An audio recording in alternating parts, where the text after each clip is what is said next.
Amin, amin, amin. Ustaz Abdul Somad, ya. Ketika Nabi Sallallahu Alaihi Wasallam bertahanus di Gua Hira itu yang pertama turun apa?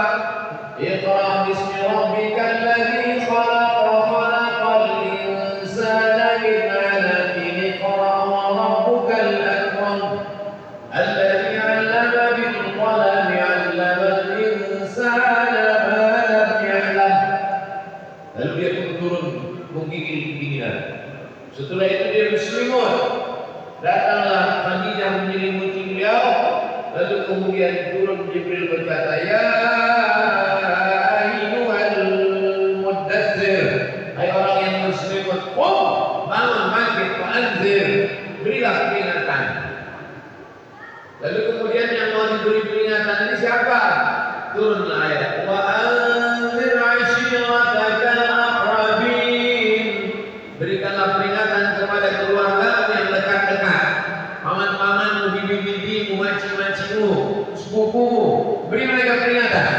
Dikumpulkanlah semua di bawah bukit Sofa. Mudah-mudahan kita bisa umrah melalui bukit Sofa.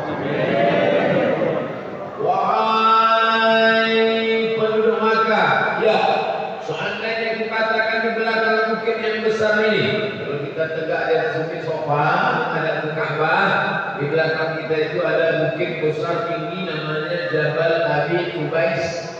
Yang betul Jabal Abi Qubais. Ada juga yang nulis saya tengok Jabal Abi Kubis. Kubis itu sayur. Kalau kukatakan di belakang bukit yang besar ini ada pasukan yang akan menyerang kita, apakah kalian percaya? Seluruh penduduk Makkah mengatakan, shadaqnaka, kami percaya kepada engkau. Kalau kukatakan bahwa ada musuh kita yang akan menyerang kota Makkah, kalian percaya? Mereka semuanya menjawab, shadaqnaka, kami percaya. Kalau kukatakan aku sudah mendapat wahyu Jibril datang membawa Al-Quran, apakah kalian percaya?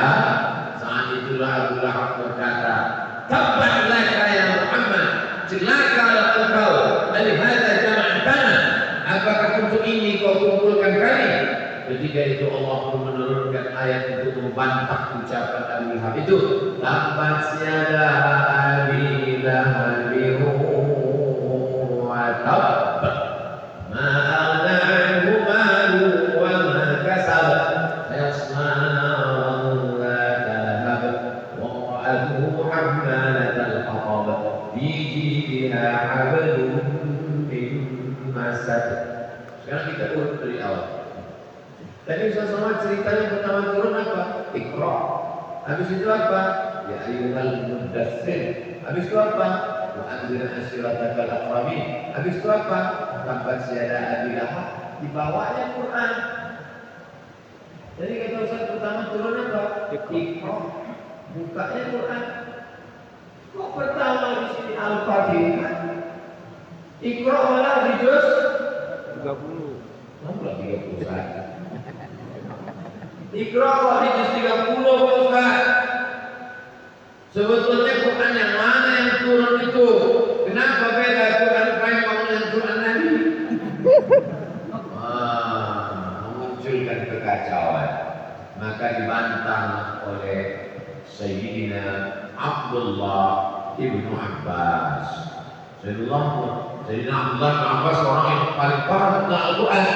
Karena Allah Nabi mendoakan dia, Allahumma faqihhu fid din, dalamkan ilmu agamanya, alimhu ta'wil, ajarkan dia ta'wil pemahaman Al-Quran yang benar.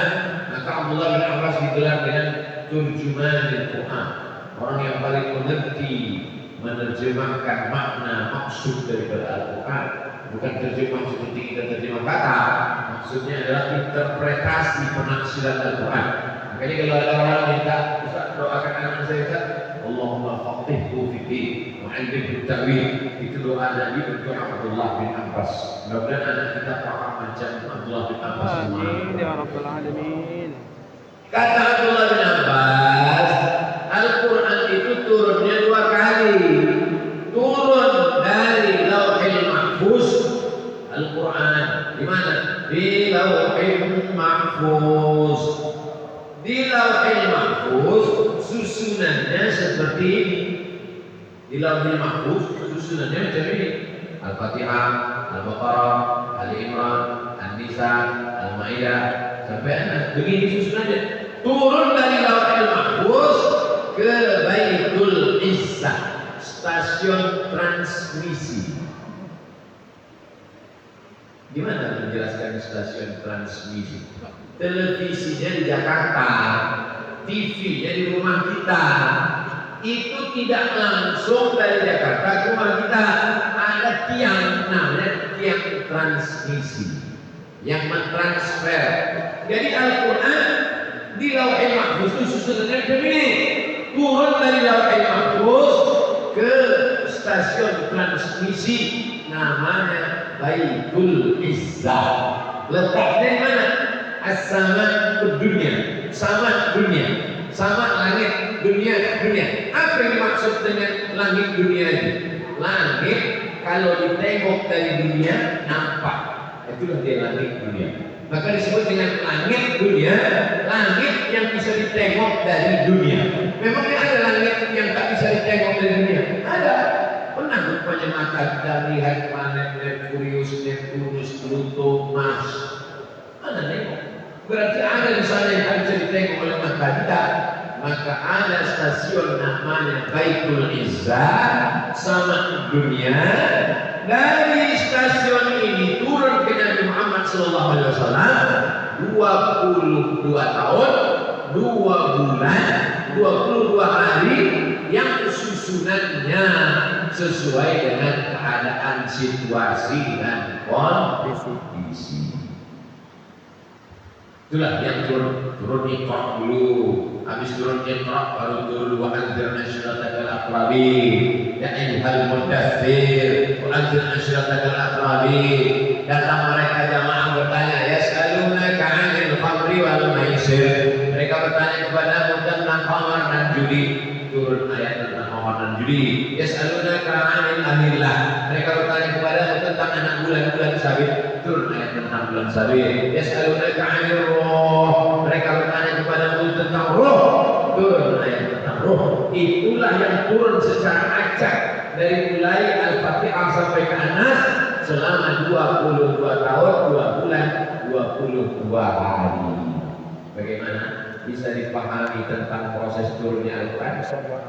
Dari Lauhil Mahfuz, letaknya di Lauhil Mahfuz susunannya seperti ini.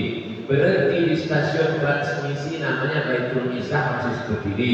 Turun kepada Nabi Muhammad SAW, itulah turunnya berdasarkan situasi, kondisi dan keadaan. Menjawab pertanyaan, membantah kekuatan orang kafir musyrik selama 22 tahun, 2 bulan, 22 hari. Nabi Muhammad SAW meninggal, Al-Quran sudah dihafal oleh para sahabat seperti susunan yang ada di Lauhil Mahfuz, bukan menurut susunan, menurut urutan turunnya. Tapi Al-Quran itu susunannya menurut susunan yang ada di Lauhil Mahfuz. Kenapa? Karena Nabi menghafalkan Al-Quran itu kepada sahabat, sahabat menghafalkannya kepada tabi'in, tabi'in menghafalkannya kepada tabi'in, sampailah kepada guru-guru kita. Akhirnya Quran yang kita terima sekarang itulah dia Al-Fatihah, Al-Baqarah, Ali Imran, An-Nisa, Al-Maidah, sampailah kepada An-Nas. Bisa dipahami? Sudah 2 ulang. Bisa tak juga paham, berarti terlalu banyak kapal selamnya.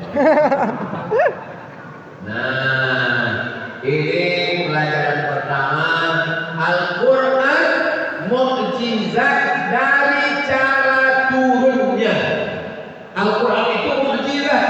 Mukjizat mana? Yang pertama, dari proses cara turunnya saja mukjizat. Bisa pula Al-Quran yang turun selama 22 tahun, 2 bulan, 22 hari dengan momentum yang berbeda di banyak tempat. Tiba-tiba sebelum Nabi meninggal bisa tersusun rapi seperti ini. Siapa yang menyusunnya itu? Kalau bukan Allah Subhanahu wa Ta'ala. Dibacakan Jibril kepada Nabi Muhammad, Nabi Muhammad membacakan kepada sahabat, sahabat membacakan kepada tabi'in, tabi'in membacakan kepada tabi'in, sampailah ke guru mengaji kita, sampailah kepada Sumatera Selatan, Sumatera, Republik Indonesia, dunia sampai hari kiamat. Pertama pelajaran mukjizat Al-Quran dari cara turunnya. Sekarang masuk ke pembahasan yang kedua. Mukjizat Al-Quran dari cara pengumpulannya. Ustaz tausiahnya berapa lama?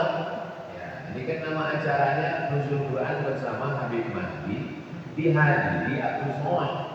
Tentu Abdul Somad tidak terlalu lama karena ini acaranya acara Habib Mahdi.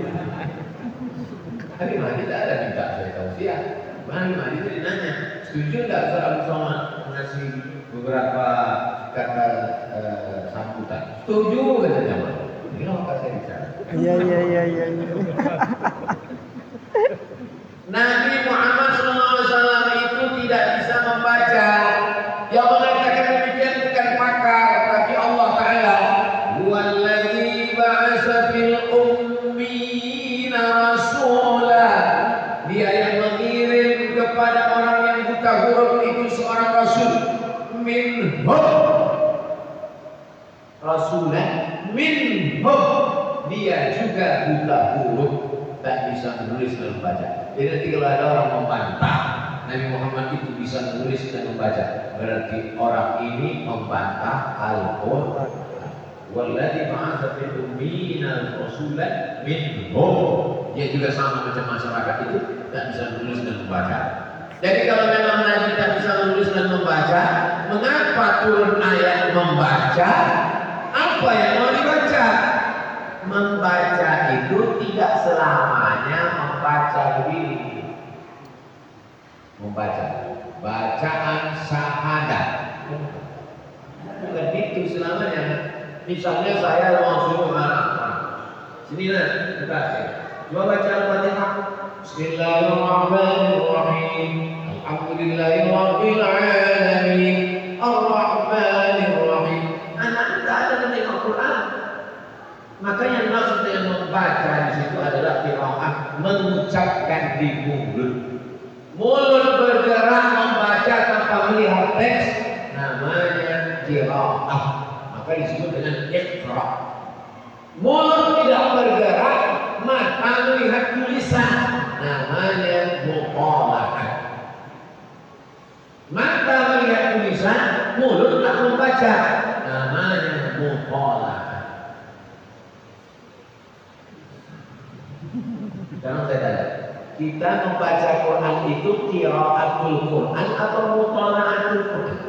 Qiraatul Quran. Dan sekali, kita sekarang membaca Quran itu qiraatul Quran atau mutala'atul Quran? Kalau ada orang qiraatul Quran, walaupun dia tak membaca, itulah imam-imam tarawih tidak melihat teks tapi dia membaca. Bismillahirrahmanirrahim. Ya ayyuhalladzina amanu kutiba alaikumus shiyam kama kutiba alal ladzina min qablikum la'allakum tattaqun. Tapi kalau ada orang baca Quran,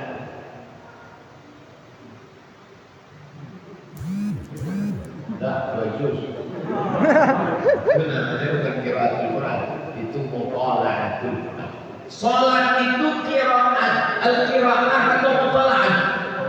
Salat itu qiraat, karena mulut bergerak. Salat zuhur.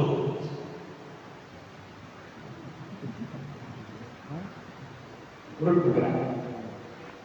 Siapa sahabat yang meriwayatkan? Khabbab bin Al-Arth. Khabbab tak jumpa dengan Nabi. Khabbab berjumpa dengan Nabi, menengok Nabi, salat dengan Nabi, salat di Masjid Nabawi, ditengoknya Nabi salat. Sedangkan tabi'in tak jumpa dengan Nabi. Tabi'in bertanya kepada Khabbab, ya Khabbab, ya, kau pernah sholat sama Nabi? Pernah kata Khabbab? Nabi itu kalau sholat mulutnya bergerak atau tidak bergerak? Kata Khabbab, Nabi itu kalau sholat mulutnya bergerak. Dari mana kau tahu? Bitirabil niyyati, tengok-tengoknya. Qiraat bukan muqalah. Begitu Syekh Hasan As-Saqqah dalam kitab Sifat Salat Nabi. Jadi yang selama ini salatnya muqalah, Allahu Akbar.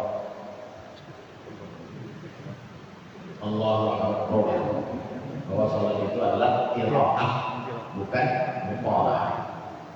Al-Quran yang kedua, mukjizat dari cara pengumpulannya.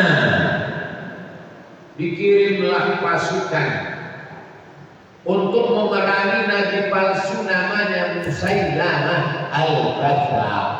Nama negerinya Yamamah. Nama nabi palsunya Musailamah. Nama nabi palsunya Musailamah. Nama kampungnya Yamamah. Jangan nanti pulang ke rumah kembali ceritanya. Ada seorang nabi palsu namanya Yamamah. Kampungnya Musailamah. Yang cerita lupa, yang mendengar tak ingat. Sama-sama mendengar. Nabi palsu namanya Musailamah. Dia buat macam mirip Quran. Wal fil, wa ma adraka mal fil, lahu dhailun tawil. Mirip Quran. Wal fil, jadi gajah. Wa ma adraka mal fil, tahu kata apa gajah itu? Lahu dhailun tawil, ekornya panjang. Wah, tak ada makna. Untuk menandingi surat Alam Tara Kaifa Fa'ala Rabbuka Bis'abidin. Maka datanglah Umar Abu Bakar Siddiq mengirim pasukan untuk memerangi Musailamah al-Kadzdzab murtad. Itu beda zaman Abu Bakar dengan sekarang. Zaman dulu nabi palsu itu perangi, pacu kepalanya, halal darahnya, kalau dia sudah merusak Islam. Zaman sekarang kalau ada nabi palsu disediakan pengacara gratis, mengundang anak Allah kita. Alhamdulillah beberapa waktu yang lalu sudah mati saja, dicabut malaikat mautnya, dan sekarang sudah berada di neraka jahanam. Kira-kira apalah kata malaikat mau menengok orang yang akan nabi palsu waktu mencabutnya? Tahu nabi itu ya. Selama ini tak dicabut nyawa kau, karena Allah mengatakan lan tamuta nafsun qabla an tastakmila rizqaha wa ajalaha. Tak ada orang mati sebelum ajalnya sampai, sebelum rezekinya penuh. Walaupun nabi palsu, sudah ditetapkan Allah Taala umur dia 60 tahun, makan dia, minum dia, tidur dia, rumah dia, harta dia, maka setelah penuh baru mati. Di kulli ummatin ajal, setiap orang sudah ada ajal, limit batas waktunya. Idza jaa ajalun, kalau ajal sampai, la yastakhiruna sa'atan, tak bisa ditunda walau sesaat, sedetik, semenit. Wa la yastaqdimun, tak pula bisa dimajukan walaupun sesaat. Kalau sudah sampai pada mati. Itulah kata malaikat maut. Aku kalau turunkan marah sudah lama kau mati. Tapi menengok jadwal belum sampai. Nah sekarang barulah kau rasakan mati juga nabi palsu mati. Lalu kemudian datanglah pasukan Abu Bakar menyerang Musailamah al-Kadzdzab. Rupanya Musailamah ini punya pasukan, punya tentara-tentara, penawal-penawal. Akhirnya berperanglah pasukan umat Islam, meninggal 70 penghafal Quran. Ini membuktikan tentara-tentara Abu Bakar itu hafal Quran. Anak itu sudah masuk SMP Tahfiz. Enggak. Kenapa?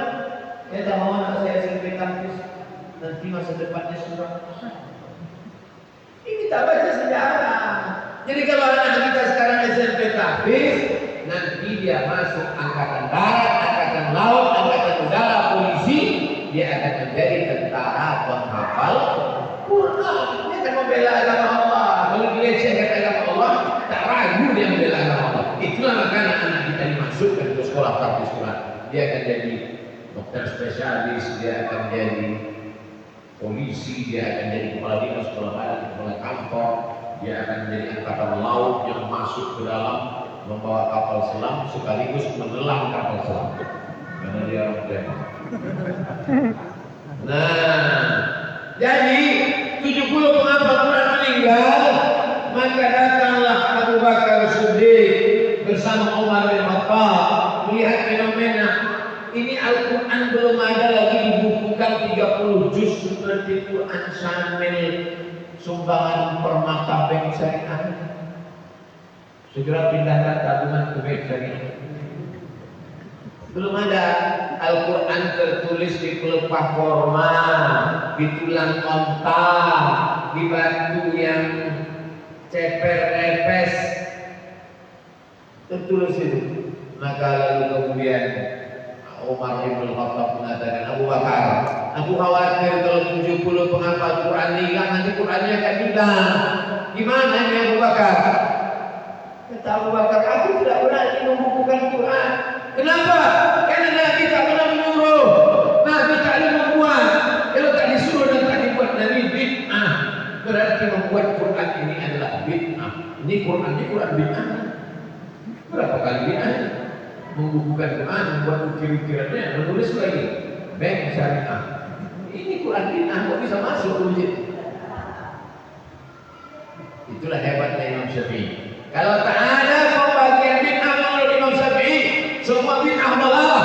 Berarti Quran ini berbid'ah dalalah. Tapi begitu Imam Syafi'i membagi bid'ah berdasarkan salat tarawih bid'ah, apa kata Umar? Ni'matil bid'atu hadhihi. Sebaik-baik bid'ah adalah ini. Kalau ada bid'ah baik, berarti ada bid'ah tak baik. Maka bid'ah yang baik itu disebut dengan bid'ah hasanah, atau bid'ah mustahsanah, atau bid'ah huda. Hebat cerdas Imam Syafi'i. Kalau tak dibagi oleh Imam Syafi'i, semua bid'ah dalalah, maka sahabat termasuk neraka karena sudah melakukan perbuatan-perbuatan bid'ah yang tak dilakukan dan tak disuruh oleh Nabi Muhammad SAW. Salah satunya adalah membukukan Al-Quran. Akhirnya Abu Bakar setuju, melihat pertimbangan, menimbang, memikirkan, memutuskan. Karena para penghafal sudah banyak meninggal dunia, maka Al-Quran begitu kita bukukan. Datanglah Abu Bakar dan Umar menuju seorang bernama Ubay bin Ka'ab. Ubay, ya, kau anak muda yang hafalan Quranmu banyak, kau anak muda yang cerdas. Kami ingin mengangkat kau jadi panitia yang mengumpulkan tulisan Al-Quran. Kata Ubay bin Ka'ab, aku tak mau. Kenapa? Aku takut melakukan perbuatan bid'ah yang tak pernah dibuat dan tak pernah disuruh. Akhirnya Abu Bakar dan Umar meyakinkan Ubay, kalau tak kau susun ini, penghafal Quran sudah meninggal. Zaman generasi setelah ini banyak penghafal Quran, Quran akan hilang. Dilembutkan Allah Ta'ala hati Ubay bin Ka'ab. Akhirnya dia angkat sekretarisnya, namanya Zaid bin Thabit. Ubay bin Ka'ab, Zaid bin Thabit. Disusunlah yang ada di pelepah korma, di tulang onta, di batu-batu. Akhirnya ditulislah satu tulisan itu namanya Mushaf. Maka ini namanya Mushaf Al-Quran. Mushaf yang ada di lemari-lemari itu Mushaf. Yang di dalam kotak kaca itu kotak infak. Mushaf Al-Quran. Tapi bukan berarti Ubay bin Ka'ab menyusunnya, karena Quran sudah ada lebih dulu hafalan, baru tulisan. Sekarang kebalik, Quran tulisannya ada, orangnya tak pandai membaca. Kalau dulu tak begitu, Qurannya sudah ada duluan, baru tulisannya datang belakangan.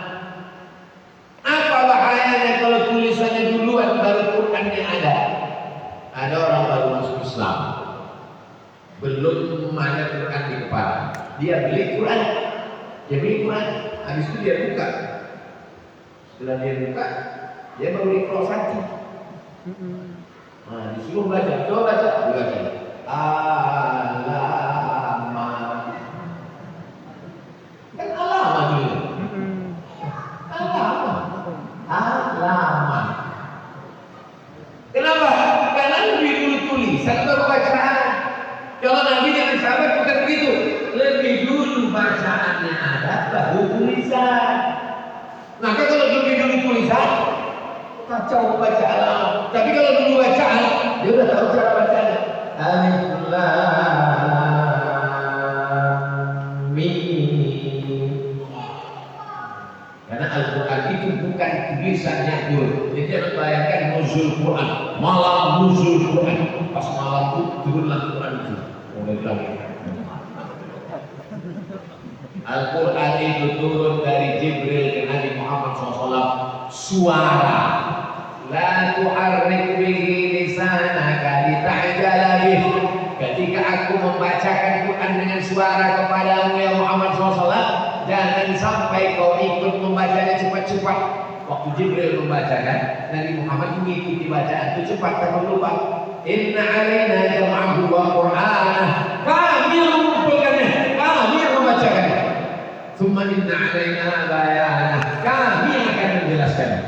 Al-Quran mukjizat cara pengumpulannya. Akhirnya dikumpulkanlah dari yang ada di sini. Kenapa tidak di kertas Pak Ustaz? Karena yang punya kertas waktu itu baru peradaban tua Mesir. Ada pohon yang tumbuh di tepi Sungai Nil, namanya pohon bardi. Dipotong, disusun melintang, disusun membujur, melintang membujur, dipres pakai tanah liat, dijemur. Itulah kertas tertua di dunia, namanya kertas papirus.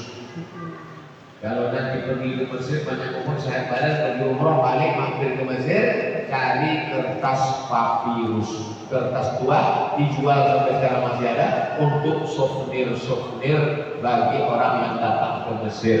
Peradaban tua di Mesir, orang Makkah ada kertas, di Mekah tulisannya buat pakoma di tulang mentah di batu. Akhirnya ditulis, itulah jadi mushaf Al-Quran. Tapi belum ada titiknya, belum ada komanya, belum ada tanda bacanya. Quran waktu itu hanya sebagai sekunder, primernya bacaannya hafalan. Lebih dulu hafal baru tengok tulisan, sedangkan kita sekarang lebih dulu tengok tulisan baru hafal. Itulah beda orang dulu dengan orang sekarang. Pertama, mukjizat cara turunnya. Kedua, mukjizat cara pengumpulannya. Ketiga, mukjizat isinya. Isinya mukjizat. Di dalam Al-Quran ini diceritakan bahwa manusia itu diciptakan dari nutfah. Dari nutfah berubah menjadi alaqah. Dari alaqah berubah menjadi mudghah.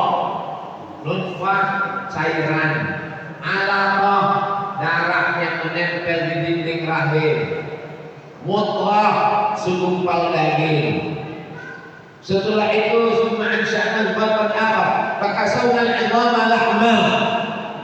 Tulang, air, darah, daging, tulang dibalut dengan daging. Summa ansha'na al-batn akhar, lalu kami ciptakan makhluk yang baru. Makhluk baru itu maksudnya apa? Tulang, darah, daging, air, darah, daging, tulang. Sekarang disatukan dengan makhluk yang baru, dengan bentuk yang baru. Khalqan akhar. Fatabarakallahu ahsanul khaliqin. Maha suci Allah, sebaik-baik pencipta makhluk. Ini baru ditemukan 200 tahun belakangan. Abad 18, abad 19, abad 20. Bahwa manusia diciptakan dari air berubah menjadi darah menempel di dinding rahim menjadi daging menjadi tulang menjadi makhluk yang sempurna. Baru belakangan. Kalau tak percaya tanya sama SPOG yang ada di Palembang. SPOG spesialis objin. Spesialis objin itu spesialis kandungan, bukan spesialis tuyul. Jin, spesialis objin. Spesialis mengurus masalah kandungan. Nanti besok tanya, Pak spesialis objek, dari mana kalian tahu bahwa manusia itu dari darah, dari air, dari darah, dari tulang, dari daging? Dari mana kamu tahu? Kami belajar di fakultas kedokteran. Tapi Sayyidina Maulana Muhammad sallallahu alaihi wasallam yang tidak pernah terdaftar di fakultas kedokteran Universitas Indonesia, Universitas Islam Indonesia, Universitas Gajah Mada, Universitas manapun, Universitas Sriwijaya, bisa dia tahu itu. Kita yang beriman mudah saja. Apa jawabannya? Wa ma yantiqu 'anil hawa. Dia bicara bukan di hawa nafsunya. In huwa illa wahyun yuha. Wahyu dari Allah Subhanahu wa taala. Siapa yang mengajarkan dia? 'Allamahu syadidul quwa. Diajarkan oleh yang kuat.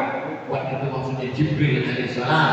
Kuat tenaganya, kuat fisiknya, kuat jiwanya, di bawahnya wahyu itu kepada Nabi Muhammad sallallahu alaihi wasallam. Mukjizat yang pertama, mukjizat cara turunnya. mukjizat yang kedua mukjizat cara pengumpulannya, mukjizat yang ketiga mukjizat isi kandungannya. Di antara mukjizat itu artinya apa Pak Ustaz? Melemahkan. Ajizat lemah, mukjizat melemahkan argumentasi musuh. Kalau udah datang mukjizat tumbang musuh. Orang-orang yang menuduh Al-Quran ini datang dari pikiran Muhammad, Al-Quran ini adalah copy paste dari peradaban lama, maka begitu datang, mana peradaban di dunia yang mengatakan manusia dari air, berubah menjadi darah, berubah menjadi daging, berubah menjadi tulang, berubah menjadi makhluk? Tidak ada. Ada di Pekanbaru dokter spesialis, prakteknya di dekat airport Simpang 3. Dia seminar internasional, jumpa sama spesialis objek dari Amerika. Selesai seminar ditanya spesialis objek, Pak, spesialis objek Amerika, ya, dalam kitab suci kami Al-Quran, seorang Muslim, ada diceritakan bahwa manusia itu diciptakan dari air, berubah menjadi darah, berubah menjadi daging, berubah menjadi tulang, tulang dibalik daging jadi manusia. Kitab suci kami itu sudah lama, 1400 tahun yang lalu. Sedangkan ini baru ditemukan 200 tahun belakang. Apa pendapat Anda, Profesor Objek Amerika? Kata dia, mungkin Nabi kalian itu sudah punya mikroskop. Dia tidak percaya kepada malaikat. Dia orang rasionalis. Mudah-mudahan Allah berikan hidayah. Amin, amin. Tapi kalau dia mau berpikir, kalau mau dipakainya akal dan hatinya sedikit saja, makanya dokter-dokter itu banyak. Yang paling takut kepada Allah itu dokter, karena dia yang kenal sama COVID itu, dia yang kenal dengan penyakit itu, dia yang tahu betul dengan kesehatan manusia itu, dan dia yang paling sering menengok orang sakaratul maut. Makanya kalau ada dokter paling takut kepada Allah, memang sewajar. Tapi kalau ada dokter tak takut kepada Allah, itu nerakanya 2 kali lipat.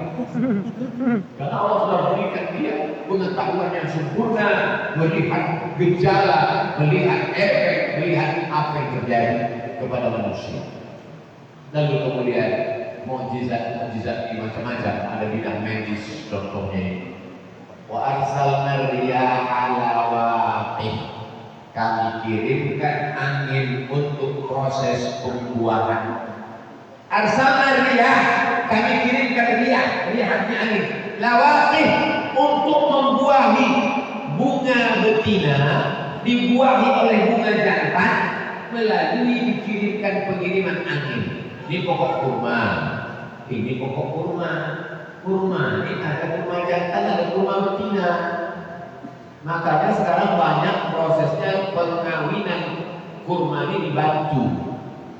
Diambil bunga jantan, dikumpulkan, disiramkan ke bunga betina. Karena tak ada angin kencang. Lalu di gurun pasir, di Makkah, di Madinah, angin kencang. Ditanam satu pohon kurma jantan, lalu kemudian berhembus angin, maka dibantu juga kadang dibantu. Salah satu sebuah hadis tentang antum a'lamu bi umuri dunyakum, itu adalah tentang proses pembuahan. Begitu juga dengan buah naga. Orang yang menanam buah naga, nanti malam jam sekian pengembang di bunga jantan ditampung pakai piring, besok lagi disiramkan ke bunga betina. Al-Quran sudah bercerita tentang pembuahan proses perkawinan. Jadi dulu di Masjid Agung Pekanbaru, kuliah itu ada pohon kurma sampai 20 batang, tapi tak ada yang berbuah. Lalu kemudian datanglah satu pakar kurma dari Thailand, namanya Mr. Kolak. Mr. Kolak, bukan kolak yang dibuka puasa itu. Mr. Kolak ini pakar, 16 tahun dia meneliti kurma. Lalu dia tengok-tengok kurma, kurma kalian ini tak berbuah, sebabnya satu. Kenapa? Jantan semua. Rumah LGBT. Kata dia rumah jantan ini potong aja, ganti sama rumah betina, jantan cukup 1 batang, yang lain betina semua. Ambil nanti bunga yang jantan ini proses pembuahan. Begitu ditanam, diikuti cakapnya, berbuah. Berikut ini panen perdana, pemotongan tandan kurma yang akan dipotong oleh Al-Mukarram Ustaz Abdul Somad.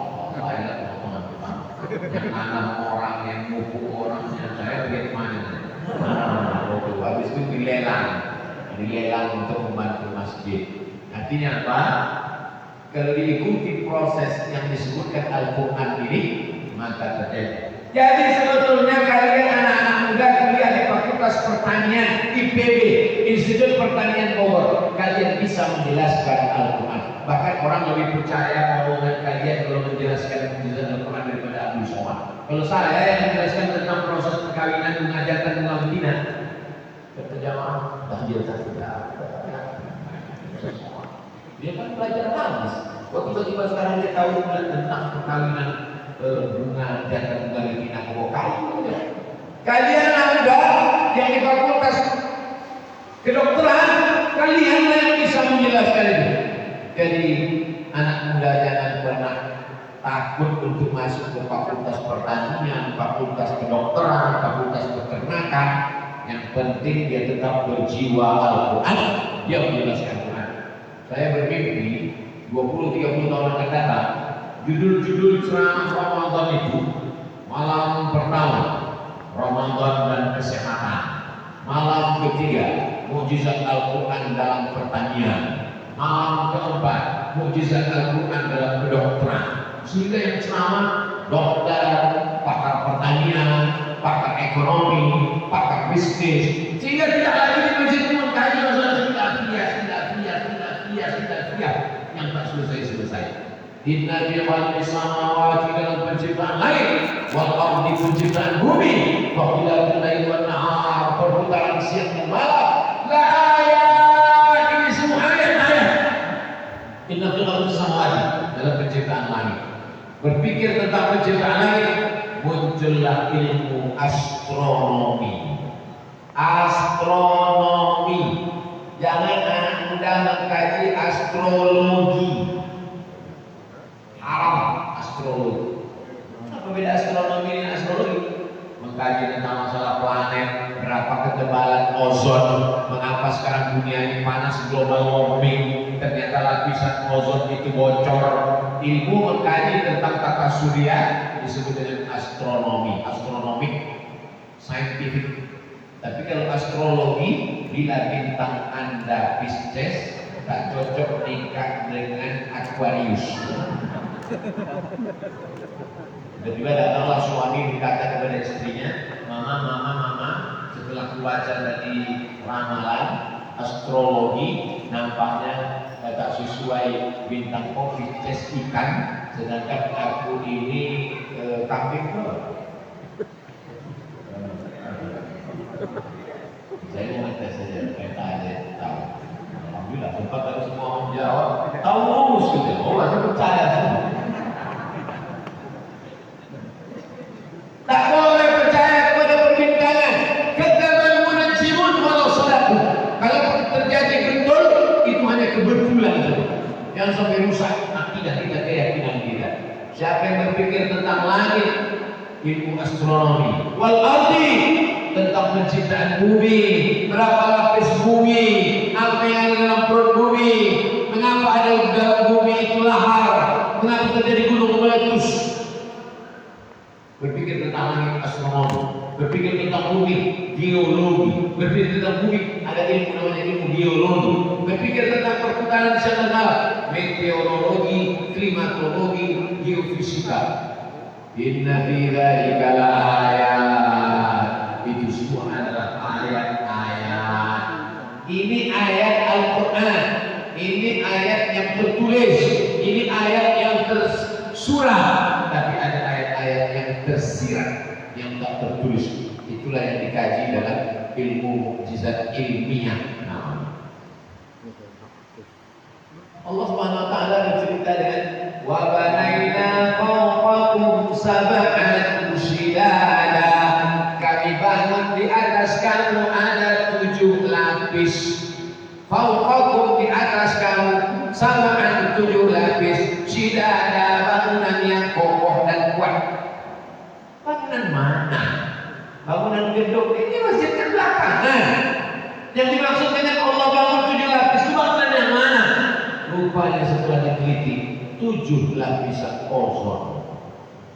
Kenapa kita bisa hidup tenang di Palembang ini? Karena tidak masuk batu-batu meteor itu dah. Kalau sampai ada batu meteor yang lolos ke Palembang ini sebesar bola kasti, langsung jadi danau Toba. Habis mati kita. Semua meteor yang ada di sana, seliweran meteor batu-batu besar, begitu dia kena lapisan ozon, macam es batu dalam kuali. Kuali panas kan? Masukkan es batu, meleleh mencair habis. Itu tengok orang komen bintang berekor. Nampak bintang berekor berdoa pula. Apalah ini keyakinan menyembah bintang-bintang makhluk sobiku. Maka bintang komen berekor itu meleleh habis tak sampai. Ada beberapa batu yang sampai jatuh. Ada orang di Indonesia di mana jatuh di belakang rumahnya batu dibawa dijual ke orang Amerika pakai batu dari mana ternyata tidak mau. Maka diisukan bahwa dunia akan kiamat pada tahun 2000 sekian karena ada sebuah meteor besar yang akan sampai di bumi. Lalu kemudian Badan Antariksa Amerika NASA mengalihkan rute perjalanan. Bisa pula ada di Amerika. Kalau menunjukkan hebat, ini bumi di bumi, lalu ada batu meteor besar yang akan menabrak, lalu mereka alihkan. Dipasang alat di sana oleh Amerika, pasang, dikasih tahu sama meteor itu, mohon maaf meteor, ini larangan kubik gitu. Akhirnya membeloklah meteor tadi, tak jadi balik, tak datang ke bumi. Macam hebat kali Amerika. Begitu datang kok tumbang juga dia. Nah, Allah Ta'ala ingin bercerita kepada kita tentang bagaimana kekuasaannya. Dia yang membangun 7 lapis itu. Jangan pakai AC berlebihan, jangan bakar hutan, jangan bahan kimia. Kenapa? Karena lapisan ozon akan bocor. Kalau lapisan ozon bocor, masuk uap panas dari atas, dunia ini semakin panas. Kalau dunia ini panas, maka es yang ada di kutub utara meleleh. Kalau es meleleh, permukaan pantai naik. Kalau sudah naik, Jakarta banjir. Yang salah gubernur. Ini efeknya dari sana. Jangan bangun rumah kaca. Karena kalau bangun rumah kaca, cahaya mataharinya mantul. Kalau mantul, lapisan ozonnya menipis. Kalau menipis, maka dunia makin panas. Kalau dunia panas, namanya global warming. Warm hangat. Warm water, air hangat. Give me warm water. Awak cakap apa? Awak tak mau warm water. Air suan kuku. Air suan warm water. Minum air hangat. Warm water, warm global warming. Dunia ini makin panas. Menurut bapak-bapak yang udah agak tua, umur 50, 60. Menurut bapak dunia ini macam ini aja dulu atau makin panas Pak? Makin panas ya. Itulah makanya baju orang sekarang makin pendek dan makin tipis. Karena dunia ini makin panas. Banyak lagi yang pakai baju-baju pendek. Kok kenapa baju pendek? Makin panas dunia ini Pak. Sejak global warming. Apalagi sejak dekat bapak baca-baca ayat kursi itu ya, aku agak terasa panas. Kau bantu ya. Kau setan. Panas untuk dengan pendek. Orang sekarang hanya bercerita tentang global warming, dunia ini panas karena bocor. Al-Quran mukjizat, Al-Quran sudah bercerita tentang hafal semuanya. Idza sama'u fatarat, ketika langit terbelah. Orang yang tak paham dia tengok langit apanya yang terbelah? Ozonnya terbelah. Idza sama'u fatarat, langit terbelah. Kalau sudah langit terbelah, masuklah meteor-meteor ke dalam. Wa ilal kawakibu tasarat, planet bertabrakan. Ambil tasbih, gunting bagian bertabrakan butiran tasbih. Begitulah planet Merkurius, Neptunus, Mars, Pluto bertabrakan. Besar planetnya Pak Ustaz. Kalau matahari sebesar bola basket, maka bumi sebesar kacang hijau. Besok ambil bola basket, ambil kacang hijau. Matahari sebesar bola basket, bumi sebesar kacang hijau. Lalu kita sebesar apa? Kalau ada tetangga bapak, jamaah bapak, kalau sekantor yang aku sombong minta ampun, besok bawakan dia bola basket sama kacang hijau. Matahari yang kau tengok besar itu sebesar basket. Bumi yang kita bumi ini sebesar kacang hijau. Lalu kau sebesar apa, bodoh?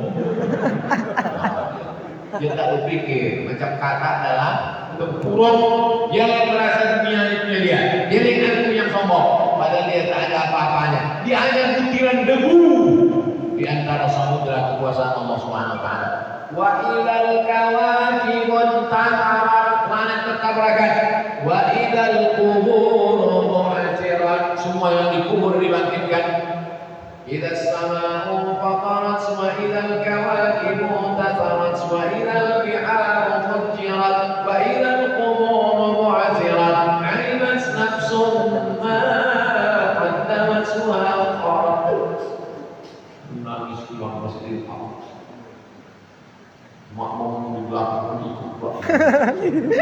Selesai sholat, Imam Masjidil Haram menangis karena membayangkan lapisan ozon terbelah, planet bertabrakan, lautan naik ke darat namanya tsunami, mati, bangkit hidup kembali, menangis Imam.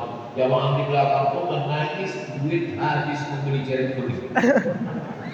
Itulah pentingnya kita memahami apa bacaan imam. Idza as-samaa'u fatarat wa idza al-kawakibu tasarat wa idza al-biharu fujirat wa idza al-qubur bu'asirat 'alimat nafsun ma qaddamat wa akharat.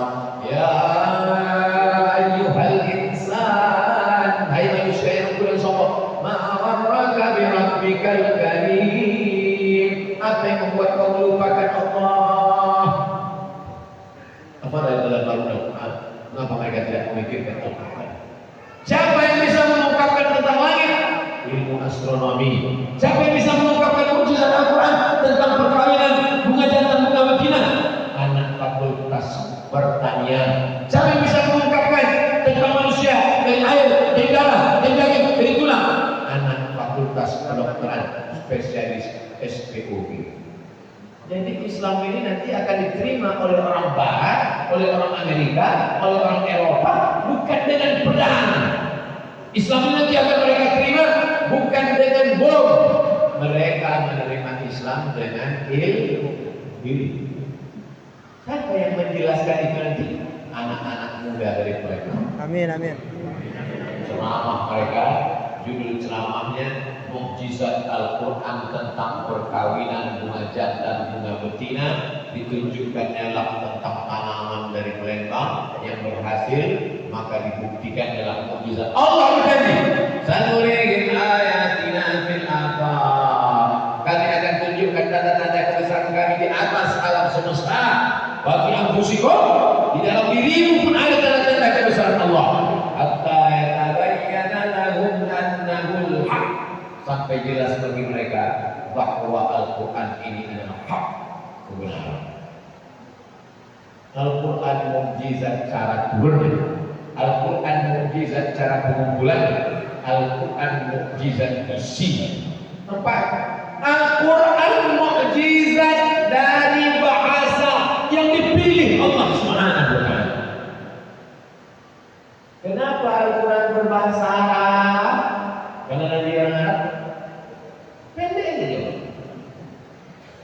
Kenapa Al-Quran berbahasa Arab? Kenapa Al-Quran tak bahasa Melayu?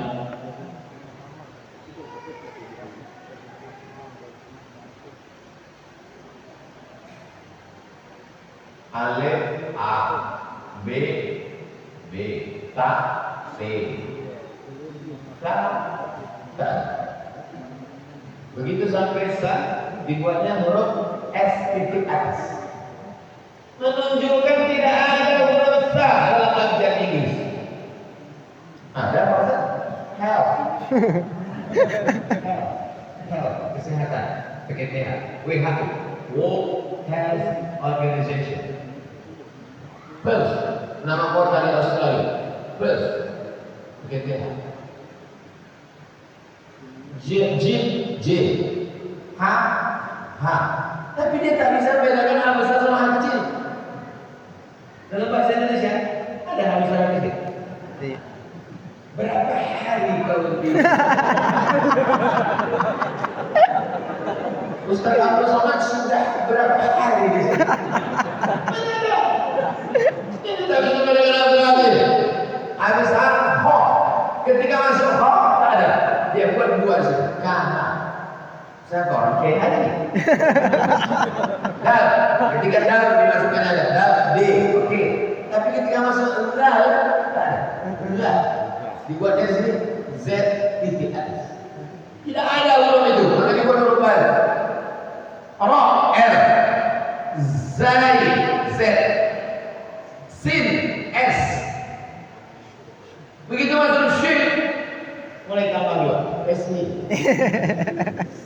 SY. Gara-gara SY inilah orang banyak bertanya ke WA saya. Ustaz Somad, insya Allah itu SY apa SH? Kalau pakai transliterasi Indonesia, Shin itu SY, maka penulisannya insya Allah. Tapi kalau pakai transliterasi Inggris, Shin itu SH, maka insya Allah. Oh, bulan. Kau pakai SH PSY, aku pakai SH lah. Berarti kau keluar dari Indonesia. Kenapa Zakir naik pakai SH? Karena dia orang Inggris. India. Orang India dijajah Inggris. Inggris pakai SH. Paham? Son. S titik satu bawah. Son. S titik satu bawah. Bon. D titik satu. Pedoman transliterasi Arab Latin. Saking kan tak ada yang huruf itu dalam bahasa kita, dibuat transliterasi. Seandainya Al-Quran diturunkan Allah Subhanahu wa Ta'ala pakai bahasa bukan selain Arab, betapa banyak huruf-huruf yang tak terwakili, yang tak bekerja tubuh kita.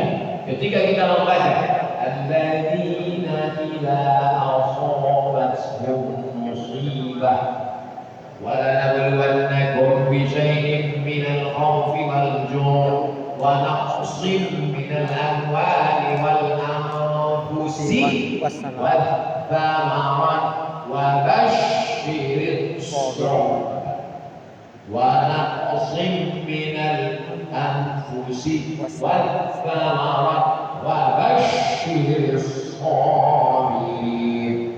Orang yang tidak pernah baca Quran maka tidak pernah berfungsi makharijul huruf di badannya, sama seperti orang punya handphone canggih, ada MP4, ada MP3, ada cara buat video, tapi yang bisa dia cuma pencet merah menutup, pencet hijau menyambung.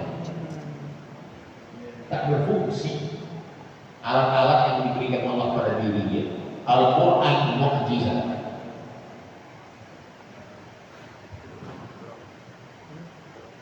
Ada vokal panjang.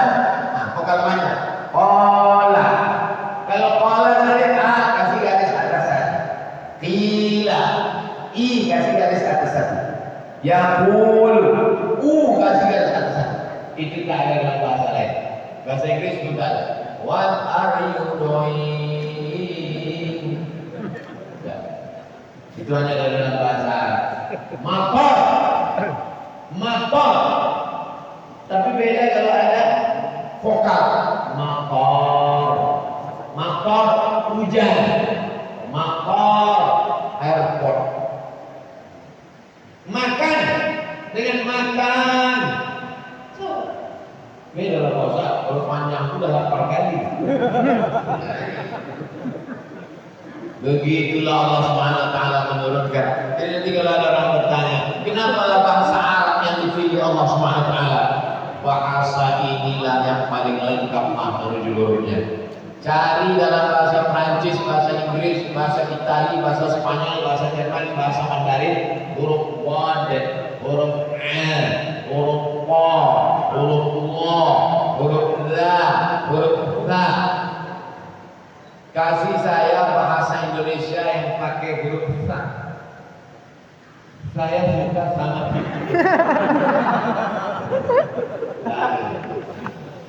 Itu hurufnya. Sekarang perubahan katanya makan. Makan juga. Kalau menunjukkan sudah makan, sudah makan. Kalau belum makan, mau makan, sedang makan. Makannya tak berubah. Dalam bahasa Inggris berubah 4. Eat, eaten, eating, eating. Eat makan, eating sedang makan. He is eating. We are eating. You are eating. He is eating. I'm eating. Sedang makan. Eaten, eaten. Hanya 4. Tapi dalam bahasa Arab, akala, akala, akalu, akala, akala, akala, akala, akatum, akatum, akati, akatum, akatum, akatum, akalna. Itu maka boleh bisa. Banyak pembawaan kata. Anehnya, dan sudah perhatikan beberapa bahasa kita di Nusantara. Mau bahasa Melayu, mau bahasa Jawa, mau bahasa Batak, tidak berubah kata. Makan, makan, belum makan, akan makan, sudah makan, mau makan. Kita ke bahasa Jawa, makan, urung mangan, alat mangan, wis mangan, sedang mangan. Tidak boleh terjadi perubahan. Tapi dalam bahasa Arab ada fi'il madhi, past tense, ada fi'il mudhari, present and future. Ada yang mau akan datang, sa. Ada yang akan datang masih lama, saufa. Saufa ta'lamun. Summa kalla saufa ta'lamun. Tasbih akan datang dari masih lama nanti pada hari kiamat. Itu hanya ada dalam bahasa Arab. Belum lagi balaghahnya, belum lagi mantik bayarnya, belum lagi banyaknya. Maka luar biasa Allah memilih itu.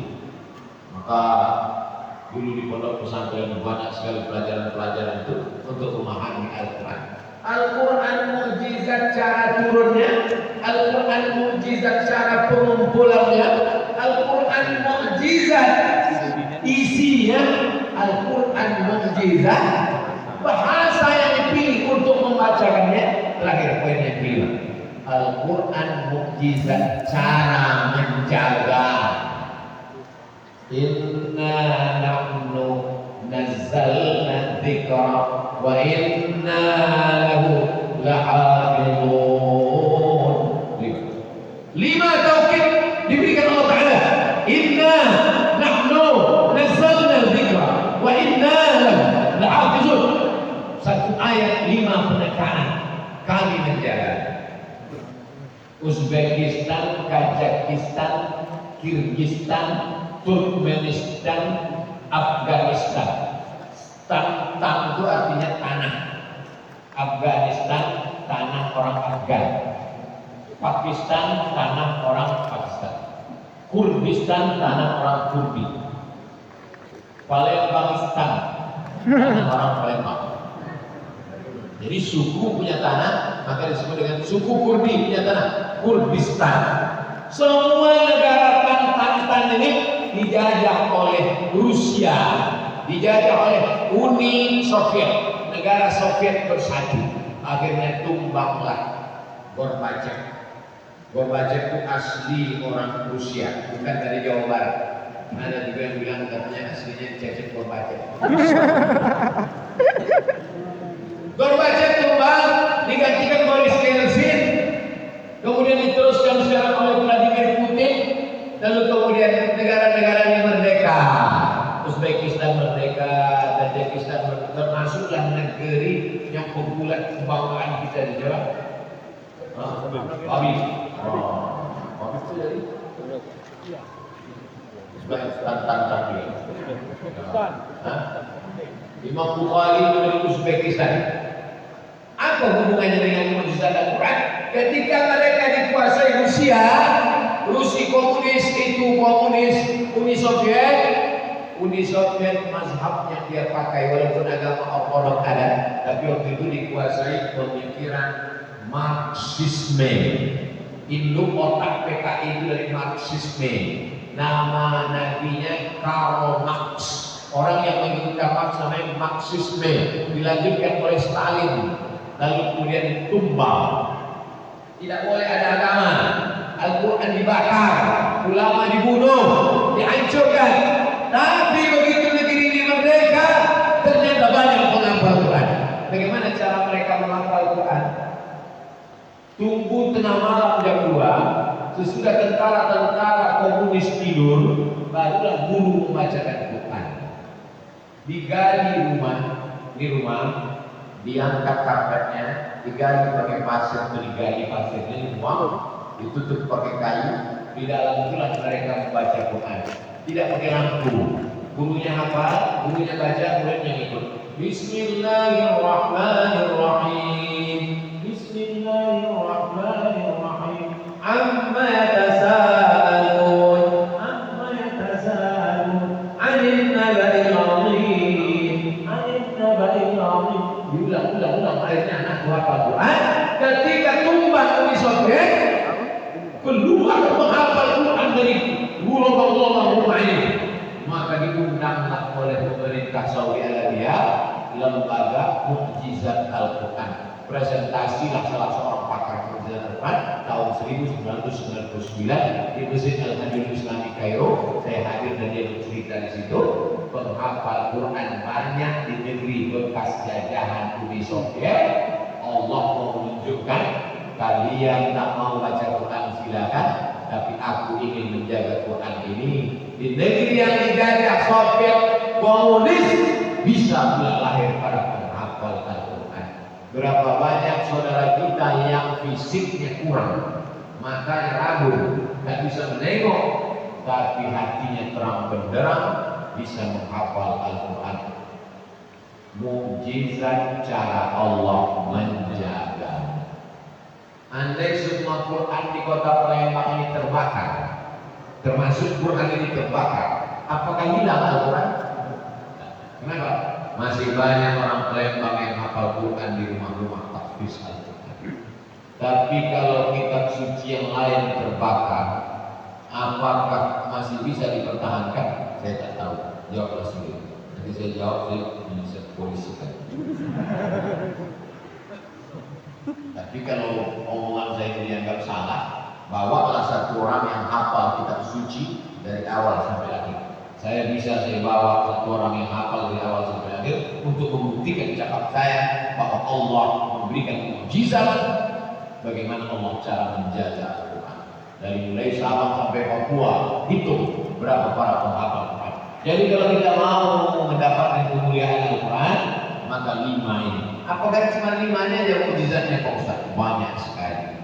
Tapi yang bisa saya jelaskan malam ini 5. Tadi saya mulai jam 9 kurang 15, sekarang jam 10, berarti saya sudah bicara 75 menit. Judul video malam ini 5 mukjizat Al-Quran. Bukan batasan, hanya sebagai sampel contoh saja. Mudah-mudahan kita termasuk orang yang memuliakan Al-Quran.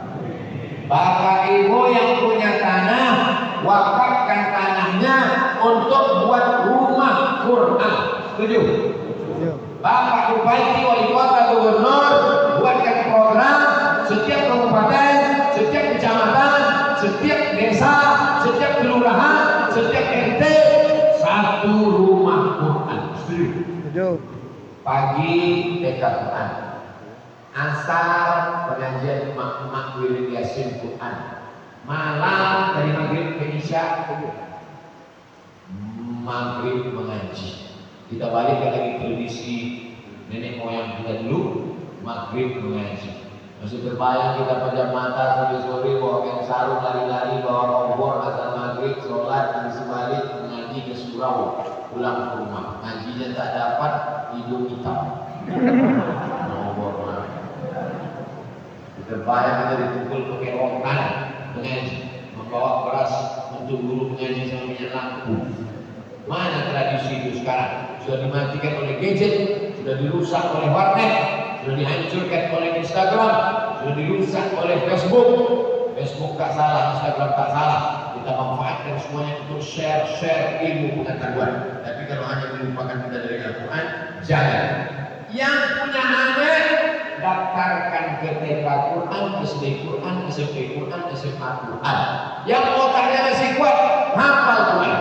Saya tak sanggup menghafal Pak Ustaz. Oh ada duit, buat rumah Quran. Saya tak ada duit menghafal pun tak kuat. Kasih semangat orang hafal Quran.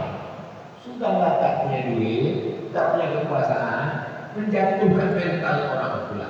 Neraka jahanam tempat berbelas. Amin, amin, amin. Allahumma arhamna bil Quran waj'alhu lana imaman wa nuran wa hudan wa rahman. Allahumma zakkirna minhu ma nasina wa 'allimna minhu ma jahilna warzuqna tilawatahu ana al-laili wa atrafan nahar waj'alhu lana hujjatan ya rabbal alamin. Terima kasih segala perhatian. Mohon segala kesilapan dan kehilafan. Aku qouli hadza astaghfirullah li wa lakum. Assalamualaikum warahmatullahi wabarakatuh.